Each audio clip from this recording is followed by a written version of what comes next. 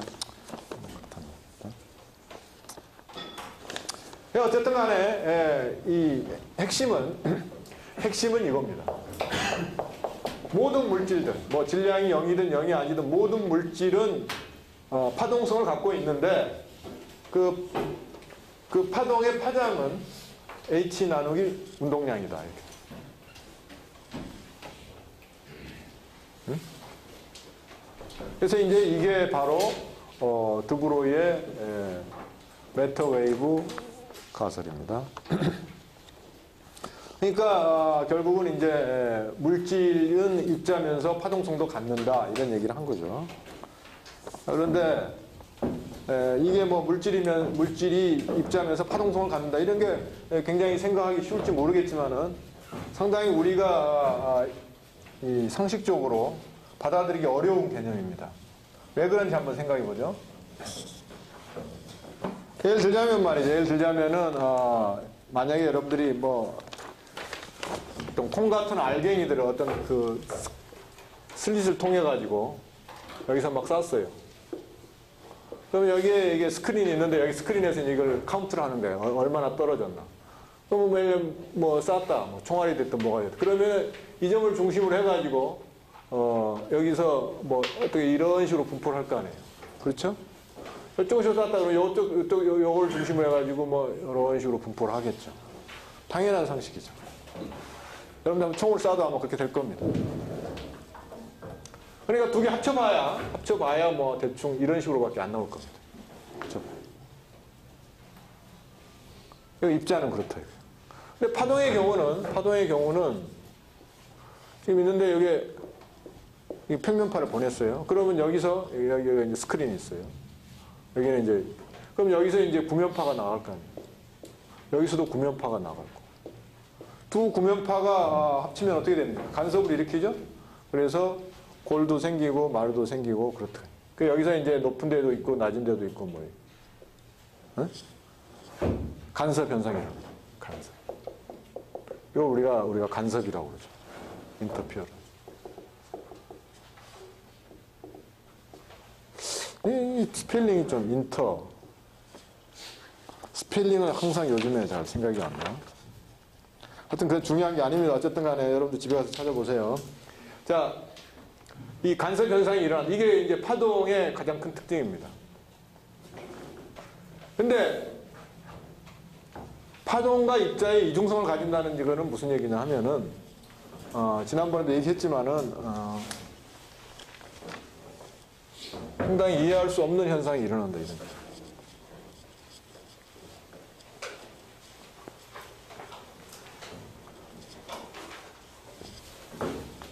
그러니까 여기에 지금 슬릿이 하나 있어요. 그다음에 여기 슬릿 두 개가 있어요. 여기 이제 스크린이 있어요. 여기서 이제 빛을 보냈습니다. 빛을 쭉 통과해가지고 일로 갔어요. 그럼 여기 어디 통과하겠죠. 여기 가는데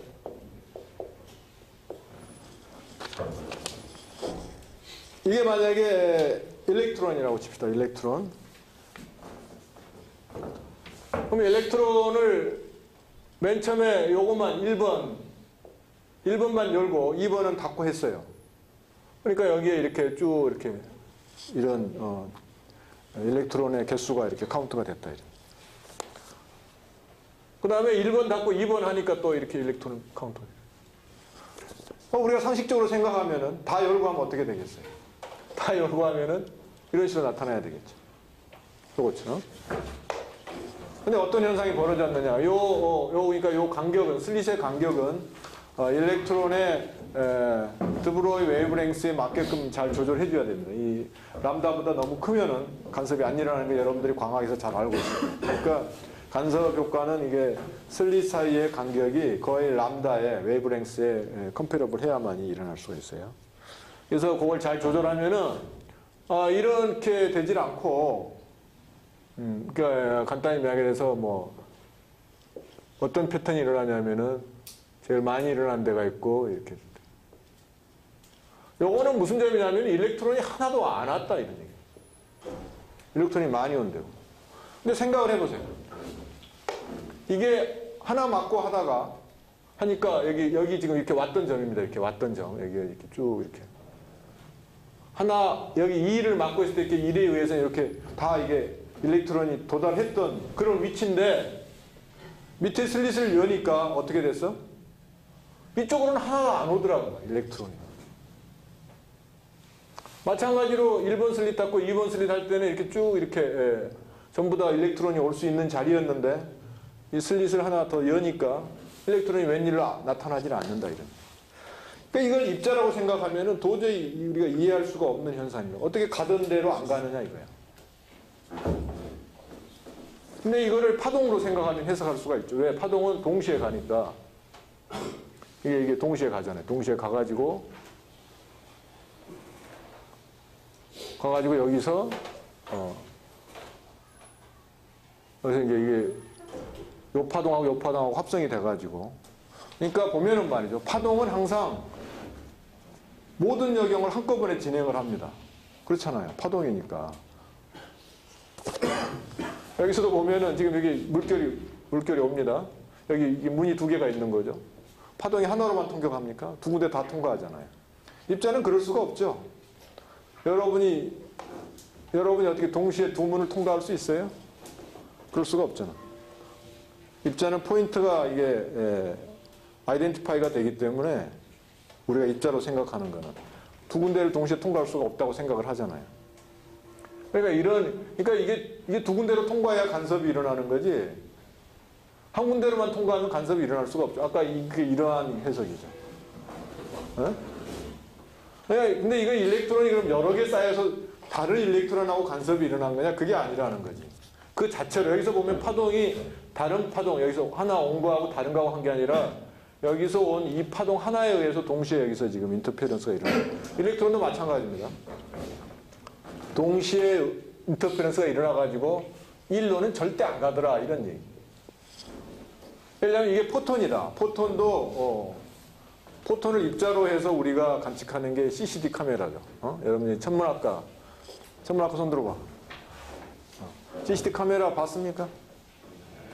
측정해 봤어?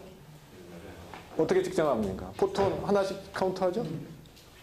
뭐 어쨌든 간에 포톤을 이렇게 그 숫자를 카운트해가지고 그 영상을 얻는 게 CCD 카메라죠.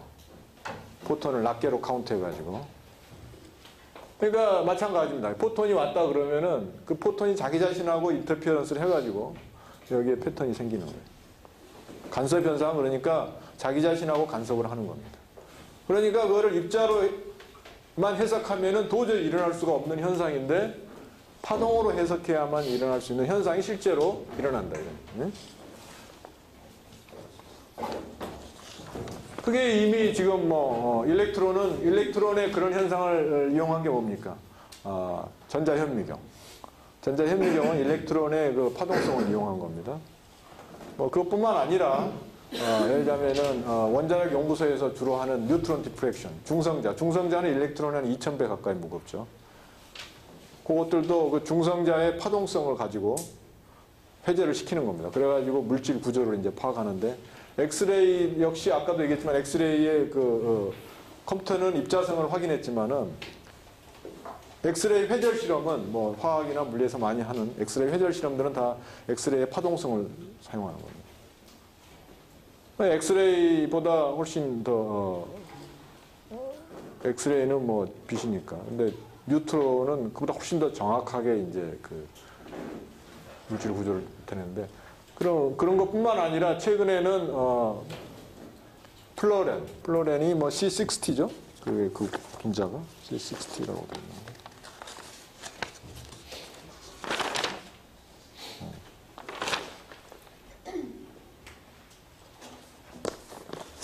그 탄소 원자가 60개가 모여 있는 게 플로렌 분자. 얼마나 무겁겠어요? 뭐 일렉트론하고는 뭐 이것도 역시 이런 회절 실험을 해가지고 회절 현상을 보였다 이런 얘기가 지금 이미 확인이 됐습니다. 그러니까 입자의 파동성은 이미 완전히 증명이 된 겁니다. 근데 우리가 현재 기존에 갖고 있던 상식으로는 도저히 이해가 안 되는 현상이다. 일단 여러분들이 그거는 염두에 둬야 된다 그런 얘기입니다. 그래서 이 웨이브 파티클 듀얼리티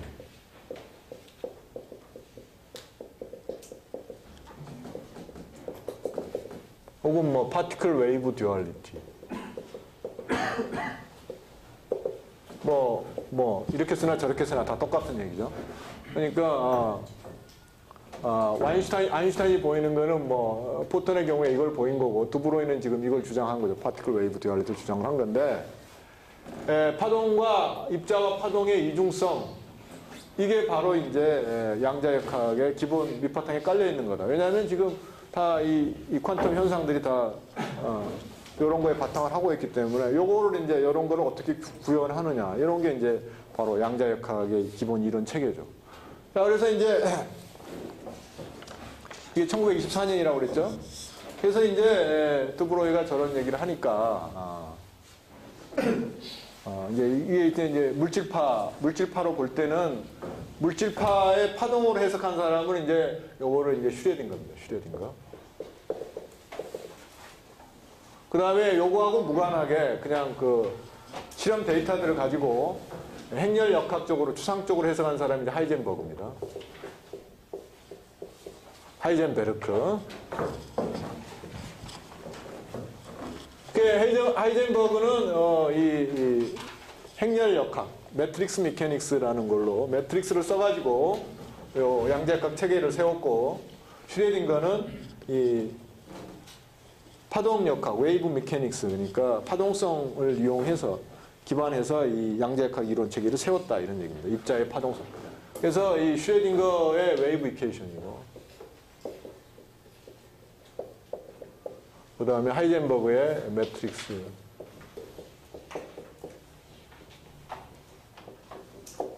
요즘엔 다 이건 이제 우리가 퀀텀 미케닉스라고 부르죠.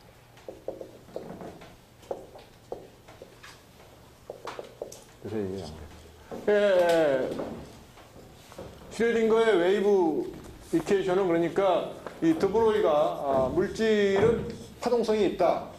그럼 파동성이면은 파동이니까 웨이브니까 웨이브 이퀘이션이 있어야 될 게 아니네. 그러니까 웨이브 이퀘이션. 그러니까 지금 전자기에도 전자기 파동 이퀘이션이 있죠. 그런 식으로 웨이브 이퀘이션이 있어야 될 거다. 그런 얘기를 드바인가가 뭐 뒤에서 듣고 한마디 했다고 그래요. 뭐 그러면은 파동 방정식이 있어야 될 텐데 왜 없느냐? 그러니까 뭐 그 사람은 약간 좀 회의적인 관점에서 얘기를 했는지 모르겠지만은 그 옆에 그 말을 듣고 있었던 사람이 누구라고 그래? 슈레딩거라는 얘기가 있죠. 슈레딩거가 드바이가 한 그런 얘기를 듣고 바로 2년 뒤에 슈레딩거의 웨이브 이퀘이션, 그 유명한 슈레딩거 웨이브 이퀘이션을 이제 발표를 하죠. 그래서 슈레딩거 웨이브 이퀘이션이 여러분들이 1년 동안 배울 양자역학의 기본 방정식입니다. 그리고 이제 하이젠버그는 그거하고 달리 이런 이런 개념을 가지고 하는 거는 오류에 빠지기 쉽다 그래가지고 좀 더 추상적으로 행렬을 가지고 이 기존의 그 실험 데이터들을 설명을 했어요. 근데 이제 나중에 슈레딩거가 이게는 1925년입니다. 슈레딩거가 하이젠버그의 그 포멀리즘하고 자기의 이론 체계가 동등하다는 것을 보였어요. 그래서 갔다. 그래서 이렇게 된데 그러면 이제 하이젠버그의 매트릭스 미케닉스 보다도 이제 일단 슈레딩거는 뭐냐 하면은 이겁니다. 그래서 이게 파동을 어떻게 나타냈느냐? 그러니까 이거는 이제 드브로이의 물질파 가설위에 바로 기반한 게 슈레딩거의 웨이브 이퀘이션이죠. 슈레딩거 웨이브 이퀘이션은 어떻게 주어지냐 하면은 다음과 같이 주어집니다. 슈레딩거 웨이브 이퀘이션.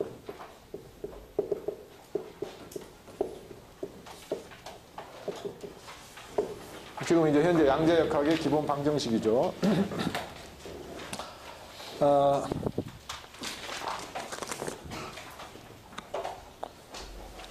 슈레딩거가 어떻게 생각을 했냐면은 시간에 의존하지 않는 물질파의 경우에는 그 방정식이 다음과 같이 주어진다고 가정을 했어요.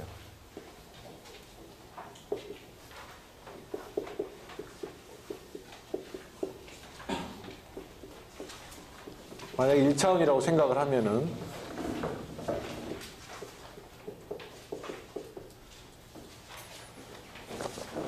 요거는 이제 파동입니다. 슈레딩거. 웨이브죠. 파동이죠. 파동. 물질파 파동. 파동을 푸사이로 이제 항상 우리가 표현할 텐데, 물질파 파동을 푸사이로 표현했을 때, 요 H라는 거는 여러분들이 2학년 때 고전 역학에서 배운 하밀토니안입니다. 하밀토니안 어떻게 주어지죠? 하밀토니안 통상 이렇게 주어집니다. 2n분의 p자승 더하기 1차원이라고 그러면은 x의 함수 통상 이렇게 주어지죠. 포텐셜. 그러니까 요거는 운동 에너지, 키네틱 에너지, 요거는 뭡니까? 위치 에너지, 포텐셜 에너지. 이거죠. 그래서 하밀토니안은 사실은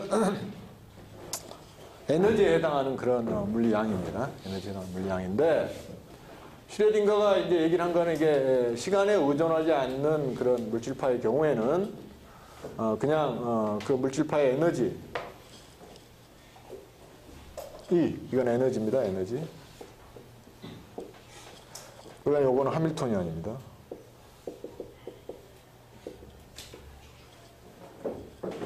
여러분들 하밀토니안은 역학에서 다 배웠죠? 뭐 여기서 어쨌든 간에 잘 기억이 안 나면은 여러분들이 가서 한번 다시 뒤적거려 보면 되겠죠. 하밀토니안은 이건 x하고 p의 함수죠. x. 그러니까 이거는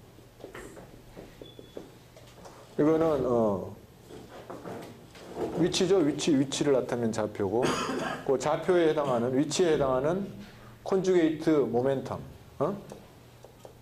콘주게이트 모멘텀. 이거는 좌표고, 그 좌표의 콘주게이트 모멘텀 P죠. 요 두 개로 표현이 되는데, 이 X는 그냥 내버려 두고, P를 이 X에 대한 미분 오퍼레이터로 표현했다. I분의 H바. H바는 아까 나온 플랑크 상수를 2파이로 나눈 거죠. H바죠. I는 허수고, I분의 H바, 미분, X의 1차 미분으로 운동량을 표현했다. 이런 얘기입니다. 이거 미분 방정식이 되겠죠. 여기다가 이게 집어넣으면 미분 방정식이 될 거 아니에요.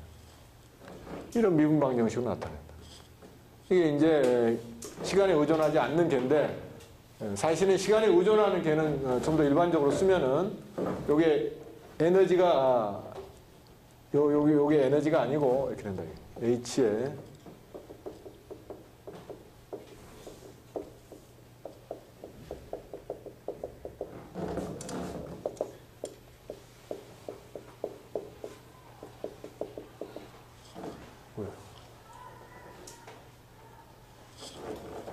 시간에 의존하는 개의 경우에는 아까 하밀토니안은 똑같이 P를 이런 X에 대한 미분 오퍼레이터로 바꿔주는 거랑 똑같은데, 대체하는 건 똑같은데, 이쪽이 이 웨이브 펑션을 시간으로 편미분하고, 이것도 이게 편미분으로 해주는 게 좋겠군요.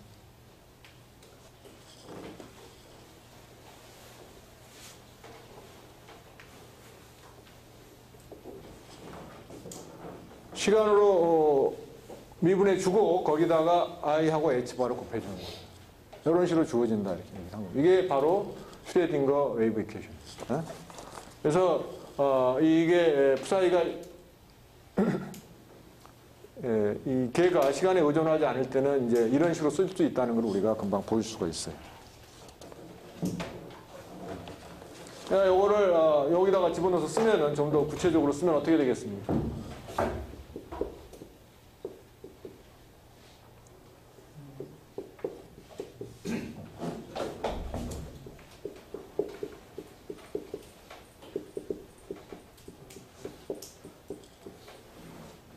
이렇게 쓸 수가 있겠죠.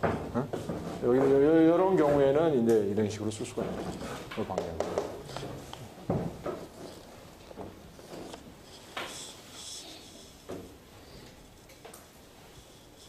이게 바로 슈레딩거 웨이브 이퀘이션이다.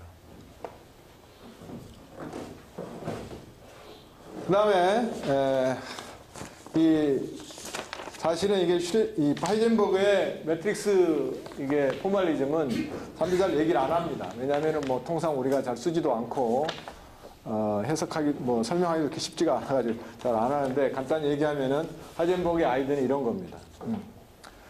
그 전에 이 분광학적으로 지금 보어의 원자 모형이 지금 그 전에 나오는 분광선들을 잘 설명을 했잖아요.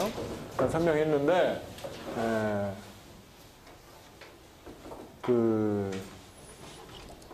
거기서 보면은 항상 예를 들자면은, 아까도 보면은 말이죠.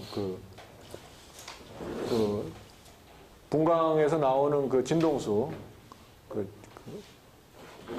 진동수가 항상, 어떻게 보면은, 처음하고 나중 거에 관계식으로 주어져. 그러니까 에너지 레벨 두 개의 항상 어떤 인덱스를 갖고 있다 이런 얘기죠. 그러니까 그걸 처음을 예를 들자면 M, 나중 거를 M 이렇게 하면은 어떻게 주어지는 요거는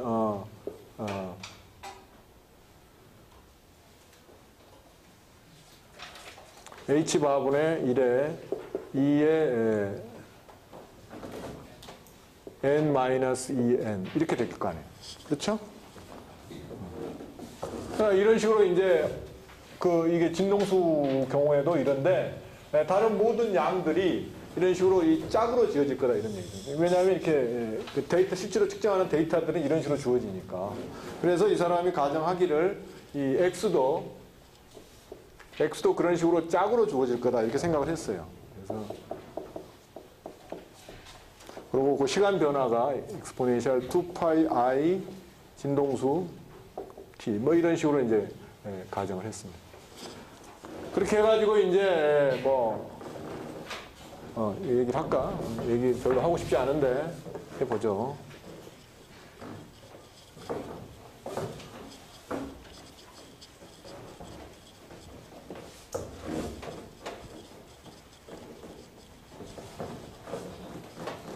여러분들이 구입한 교재에는 아마 설명이 되어 있죠.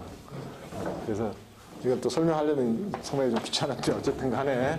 그래서 이제 예를 들면 이게 X 자승이다. 그럼 어떻게 되겠어요? X 자승이다 그러면은 뭔지 모르지만 이런 거를 두 배를 한 게 될 거 아니에요. 이렇게 그러니까 그거를 연결하는 개수가 있을 거고.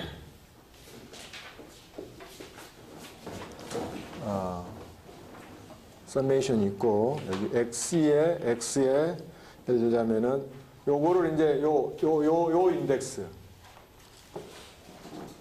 NM 그 다음에 이제 요 X에 해당하는 인덱스 그걸 뭐라고 그럴까요? KR 그 다음에 다른 X K 프라임 L 프라임 요런 것들로 이제 여기서 이제 요거는 이런 식으로 주어지겠죠. 이런 식으로 이제 대충 이런 것들의 합으로 이렇게 리니어 컨비네이션으로 이렇게 표현이 될 거다 이런 얘기를 했죠. 근데 요것도 역시 뭐 어쨌든 X 자승이지만 어떤 하나의 퀀티티니까 아까 이런 식으로 생각한다면 뭔지 모르지만은 EN-EM 뭐 이런 거에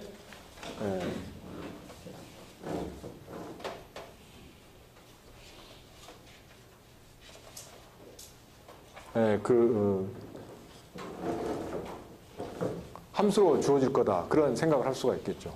이렇게 했고. 그 다음에 이제, 이 경우에도 보면 이것들도 각각 EK-EL 뭐 이런 거 하고, 그 다음에 이런 것들은 EK 프라임 EL 프라임 뭐 이런 식으로 이제 생각할 수가 있으니까, 이걸 두 개 더한 게 이제 이게 두 개 있으니까 두 개 더한 거를 나눠주면은 같아야 되니까 어떻게 되냐 하면은 이거를 이런 식으로 이거하고 같게 돌려면은 K는 M 뭐 그 다음에 L 프라임은 M 이렇게 놓고 L하고 K 프라임을 같이 놓으면은 이게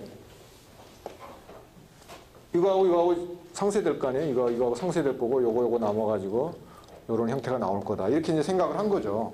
생각을 하면은 요거를 이제 어떻게 쓸 수가 있냐 하면은 뭐 이런 식으로 쓸 수가 있을 거다 이런 얘기죠.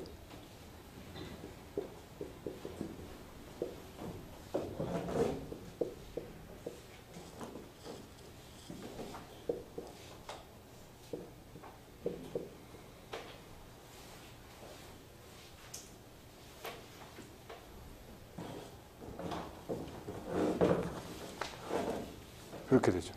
그런데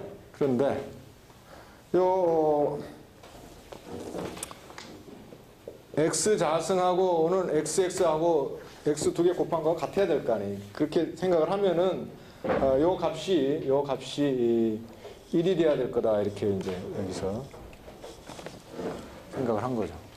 그렇게 되니까 요거는 뭐냐면은 정확하게 바로 매트릭스 곱한 거죠.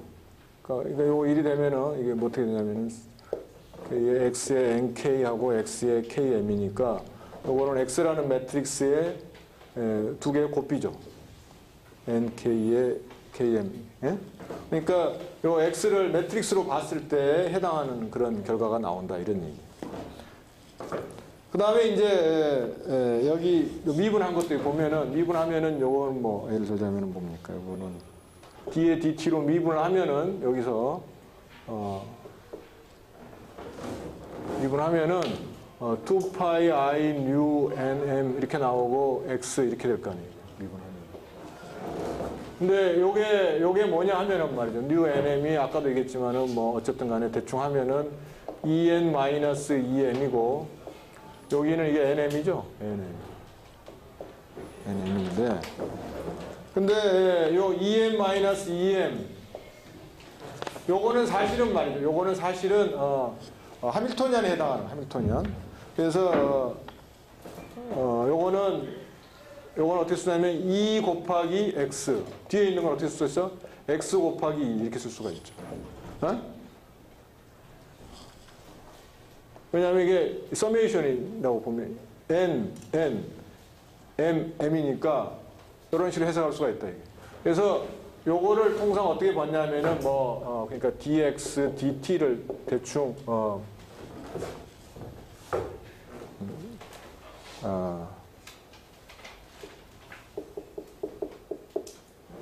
hx. 근데 이 에너지라는 거는 아까도 얘기했지만은 뭐에 해당해요? 하밀토니안에 해당하죠? 하밀토니안. 그러니까 그 이를 하밀토니안으로 그 오퍼레이터 하밀토니안으로 표시를 하면은 이렇게 쓴다 이게. 근데 여기서 이게 처음 얘기하는 건데 요거는 커뮤테이터라고 그러는데 예를 들자면은 A, B 이렇게 이걸 커뮤테이터라고 그러는데 요거의 정의는 말이죠. 요거는 A, B 빼기 B, A를 의미하는 겁니다. A, B 빼기 B, A를. 커뮤테이터.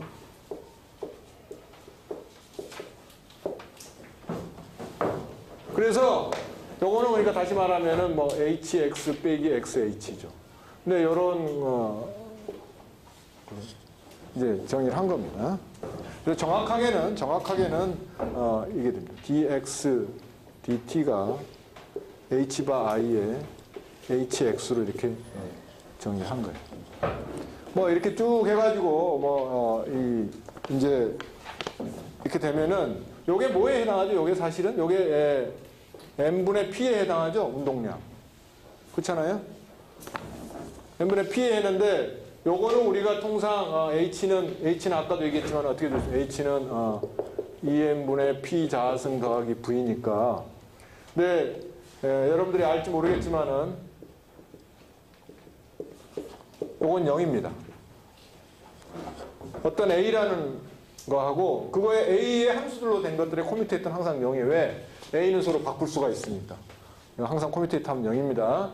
그래서 요거는 vx만의 함수니까 요거는 컨트리뷰트를 안 합니다. 여기에서 커뮤테이터에서. 요거만 컨트리뷰트를 하는데 컨트리뷰트를 하면 어떻게 되냐면은 h바분의 i의 어떻게 됩니까?